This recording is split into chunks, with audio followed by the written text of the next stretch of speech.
खुलुमबाय स्टुडियाव दं आं उदांस्रि मोसाहारि। दिनै 5 जुन मुलुगनां आबहावा सान। दिनैनि बे मुलुग आबहावा सानाव गोबां ओनसोलफोरावनो आबहावा आरो मिथिंगा संरैखाथिनि थाखाय बिफां लाइफां गायो। थिग बेबादिनो चिरां जिल्ला बड'लेण्ड डिजिटेल जार्नालिस्ट एस'सिएशन आरो बेंटल फरेस्ट बिटनि मावसुमाफोरा जथायै बिफां गायनाय हाबाफारि लादों।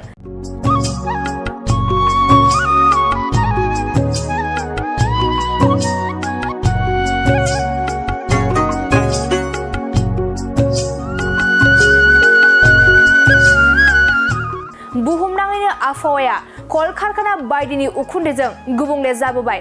बेनिखायनो बेखौ सोदांनो आरो मुलुगनाङैनो गासै सानसुमैफोरा 5 जुनाव बिफां गायनाय सान फालिनायनि थांखि लादों। आरो बे मुलुगनां आबहावा सानजों लोब्बा लाखिनानै बेंटल फरेस्ट बिटनि आइसि प्रमद नार्जारि आरो चिरां जिल्ला बड'लेण्ड डिजिटेल जार्नालिस्ट एस'सिएशननि आफादगिरि दानियल वारिया खौरांगिरिनि सिगाङाव गोबां बाथ्रा फोरमायो।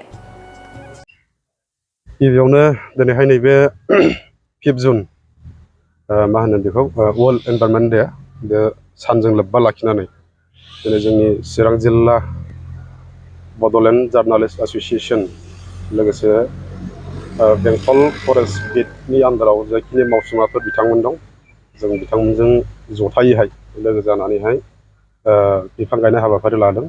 बिफांखौ जोङो मथा मथि फांसे दंफां दाननोब्ला सासेयावहाय फांसे दंफां दाननायनि आवगाय 10थासो दंफांफोर गायोब्ला मथा मथि जोंनि एनभायरनमेन्टआ मोजां जायो आरोखि।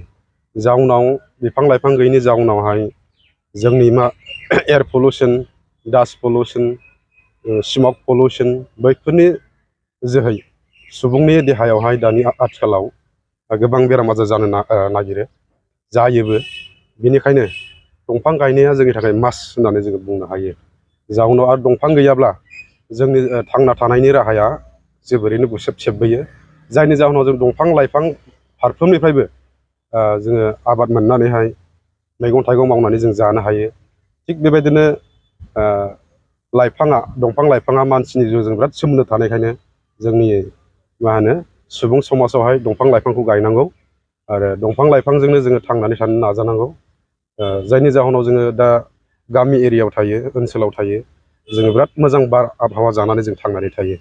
जायनि जाहोनाव नोंथाङा जुदि टाउन सोहोराव थाङोब्ला, सिटिफ्राव थाङोब्ला नोंथाङा माखासे दंफांफोर गैयैनि जाउनाव गरमा बारा जायो, बेराम आजारा बारा जायो। दा जों गामि ओनसोलाव फ्रेस बार जाग्राखाय, दंफां लाइफांनि सिङाव थाग्राखाय जोङो मथा मथि दंफांखौ बांसिन गायनो नाजानांगौ।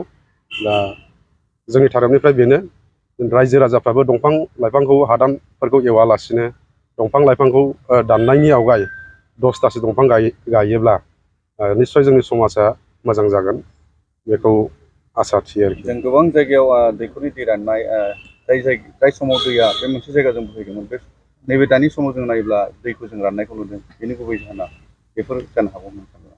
बेफोरबो मोनसे जाहोन।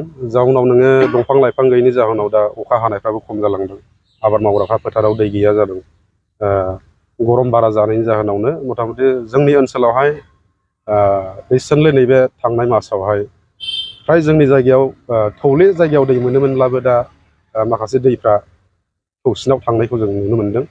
आरो ओनसोलनि रायजो राजाफ्रा फोरमायदों देग्लायनि गरमाबो बारा जानायनि जाहोनाव जों दैया थौलांदों। जों आबादफोरखौ माबोरै मावनो हागोन बिनि बेलायावबो सिन्था जादोंमोन। दा बुंनांगौ बाथ्राया बे ओरैनो फैबाय थानाय समावहाय बयबो रायजो राजाजों दंफां गायनायखौ गोसो होयो। जेन जोङो बयबो मिथिंगाखौ लानानै आब्रुथियै जिउ दानो हायो आरो सोलिलांनो हायो। आंनिफ्राय बेखिनि। जोङो माखासे समाव जोङो नुनो मोनो दे माखासे सुबुंफोरा माखासे फिथाइ सामथाइखौ जानानै ओरैनो गारलाबायो। नाथाय बेफोरखौ ओरैनो गारालासे माबायदि आब्रुथि खालामजानो लुबैयो नोंथाङा? बिफां लाइफांनि फिथाइखौ जोङो फिथाइखौ जाखांनायनि उनाव बेगरफोरखौहाय बेबायदिनो गोदाव सोराव गारालासे जों बै जानायनि बेगरखौ जावैनानै बा फुलिखौ खालामनानै दोननो हायोब्ला नोंथाङा बिफां रज'खांनायनि उनाव नोंथाङा मा होनो गायनानैबो लानो हायो। आरो जुदि नोंथांनाव गायनो जायगाफोर गैयाब्ला हयथ' गुबुनफ्राव नोंथाङा फाननायनि बेब'स्थाफोरबो लानो हायो। जाउनाव दस्रा जायगाफ्राव जोंनि ओनसोलाव जिखिनि दंफां लाइफां फिथाइ सामथाइनि बिफांफोर मोनो, बे बिफां लाइफांनि बिफां लाइफांफोरखौहाय गुबुन जायगायावहाय मोननो हाया। मार्केटफोर खालामनानै जुदि फाननो हायोब्ला मथा मथि मोजां जायो होननानै आं सानो आरो। दिनैनि दिनखौ लोब्बा लाखिनानैनो मिथिंगाखौ रैखाथि होनो थाखाय बा हाग्रा दानायखौ रैखाथि होनो थाखाय सरकारनिसिम माबा मोनसे मेसेज खावलायगोन नामा? गतिके जोङो हमनानै लानो हायो 4-5 बोसोरनि आवगायनिफ्राय जोंनि ओनसोलावहाय चिरां रैफु रिजार्भ होननाय मोनसे हाग्रा दङमोन। बे हाग्राया ओरैबायदि सनामोन जोंनि थाखाय, दामि दंफांफोर दंमोन, मिथिंगानि जिब जुनार एम्फौ एनला गासैबो बुंफबनानै दंमोन, जायखौ थाङोब्ला नोंथाङा गोसोखौ बिराद सोरां मोनोमोन, मोजां मोनोमोन। दा गतिके बे जोबखांनायनि उनावहाय दा जोंनि चिरां रैफु रिजार्भ हाग्राया जोबखांनायनि उनाव जोंनि ओनसोलावहाय गरमाबो बारा जालांबाय। बेनि बेलायाव सिन्था खालामनाङा, बे सरकाराबो सिन्था खालामो, जिहेथु बेनि सायाव माबा मोनसे मोजां इनिसियेटिभफोर लायोब्ला निस्सय मोजां जागोन होननानै आं सानो।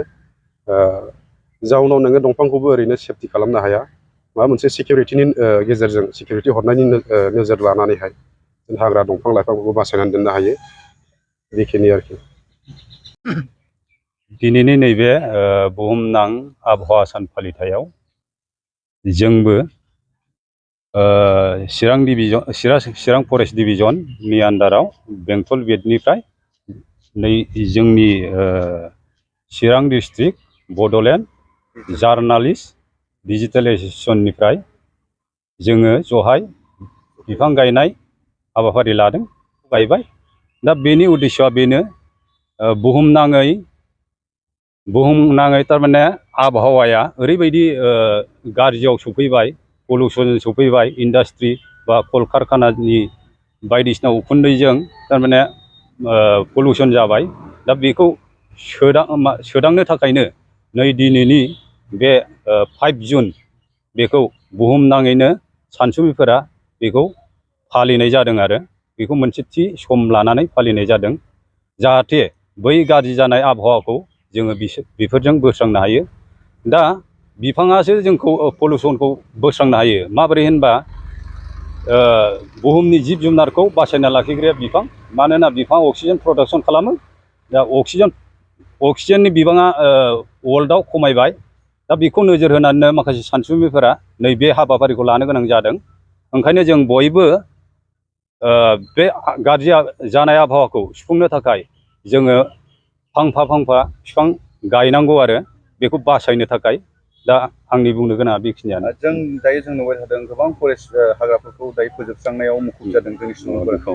बिथांमोनखौ होबथानायनि थाखाय फरेस्ट डिपार्टमेन्टनिफ्राय नोंथांमोना माबायदि राहा लामा? दा बे बिथिङा दा जोंनिया जोङो गामियाव थानाय बा खायसे सुबुंफोरा जों साननो रोङा, थारमाने सुबुंखौ बा जिब जुनारखौ माया फोथांना लाखियो, वर्ल्डखौ माया फोथांना लाखियो? बुहुमखौ फोथांना लाखिग्रायानो जाहैबाय अक्सिजेन। दा अक्सिजेनखौ सोर प्रडाक्सन खालामो? अक्सिजेनखौ बिफाङा प्रडाक्सन बानायो, बिफाङा दिहुनो। आरो बिफांनि बे अक्सिजेन आगारनायखौसो जोङो जिब जुनारा जानानै थांना थायो। आरो जों जि बुस्थुखौ आगारो, जों कार्बन डाइ अक्साइड आगारो, बे कार्बन डाइ अक्साइडखौ बिफाङा जानानै बेखौ बिनि उनाव अक्सिजेन आगारो। आरो बिसोरो जोंनि हगारनाय हांखौ थारमाने कार्बन डाइ अक्साइडखौ बिसोर जायो आरो बिनि उनाव अक्सिजेन आगारो। आरो दा बेजोंनो बुहुमाव जिब जुनार बा सुबुं समाजा थांनानै थायो आरो आबहावाया गोजों जायो।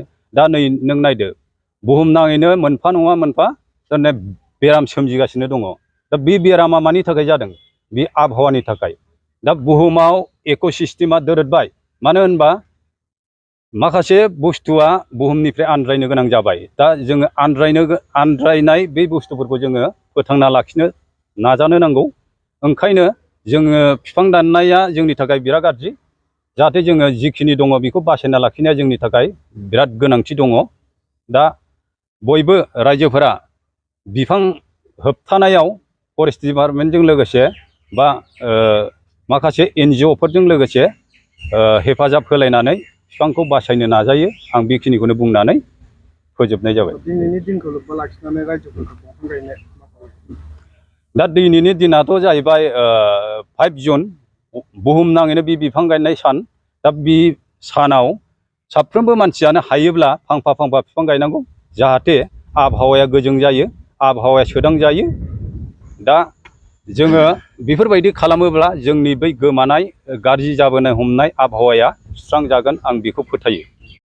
मोनसे मोजां प्रसेस बियो जाहैबाय जेनेबा जों जाग्रा फिथाइ जेनेबा थाइजौआनो जा खान्थालानो जा बायदिसिनायानो जा दा बैफोरनि फिथाइखौ जानानै जोङो थारमाने मोनसे सेफटि जायगायाव बिफां थाथाव जायगायाव बेफोराव जोङो गारोब्ला मोजां जायो जाहाथे बे बिफाङा रज'नानै थांनानै थानो हायो आरो आबहावाखौ सुस्राङो दा बेखिनियानो रायजोफोरनिसिम आं बेखौनो खावलायबावबाय बयबो जाहाथे नै दिनैनि सानाव फांफा फांफा बिफां गायो आरो बेखौ फोथांनो नाजायो।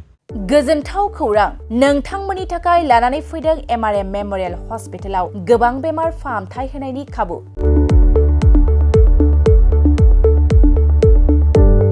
बेमारि सुबुंफोरनि थाखाय गोजोनथाव खौरां MRM मेम'रियेल हस्पिटालाव मोजां रोंगौथि गोनां डक्टरफोरजों बेमारि सुबुंफ्रा मोजां फाहामथाय लानो हानाय सुबिदाखौ लानानै फैबाय MRM मेम'रियेल हस्पिटाला। क'क्राझार सहरनि पुलिस पइन्ट आरो अमश्री हटेलनि साखाथियाव थानाय बयजोंबो मिथिसारजानाय MRM मेम'रियेल हस्पिटाला गोबां फेसिलिटिस खाबुफोर फोसावदों। MRM मेम'रियेल हस्पिटालनि फेसिलिटिफ्रानो जाबाय critical care, medicine, emergency medicine, paediatrician, pathologist, general medicine, diabetologist, OBS and gynae, cardiology, general surgeon, neurosurgery, advance laparoscopic ENT surgery department, ophthalmologist, surgical, gastroenterologist, neuropsychiatry, onco surgery department, dermatologist, orthopaedics, residential medical officer, inter facility unit, physiotherapy, radiologist, histopathological department, urologist, emergency department, CT scan, x-ray, pathology department, vaccinator department आरो MRM memorial हस्पिटालाव 24 घन्टा जेब्लाबो खुलाय थागोन। लांलाय लाबोलायनि एम्बुलेन्सनि सुबिदायाबो 24 घन्टा थागोन। गोबां मिथिनो थाखाय नैबे 9854 081 948 936 550 2048 जानबुं नाम्बाराव फन खालामनानै नोंथाङा मिथिनानै लानो हागोन।